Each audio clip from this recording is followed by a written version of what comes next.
Introducing the brand new CyberPower PC Tracer 7 series laptop, which features a 13th gen Intel Core processor as well as an RTX 4090, QHD, 100% sRGB IPS display at 240 Hz. We'll have two sizes. We'll have a 17.3 inch as well as a 16 inch. On top of that though, what makes this laptop really special is that it allows for a liquid cooling attachment. So on the inside of the actual laptop, we have our standard cooling that will be fan cooling, but with the addition of using our liquid cooling attachment. So basically this attachment has a reservoir, a fan, and a radiator all inside, and it connects directly via Bluetooth to the laptop with the tubes that will actually run the actual liquid to quickly disconnect and connect to the back of the laptop.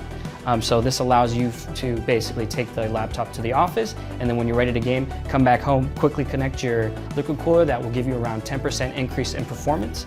And this laptop is configurable. You can upgrade the memory and the storage on our website at cyberpowerpc.com.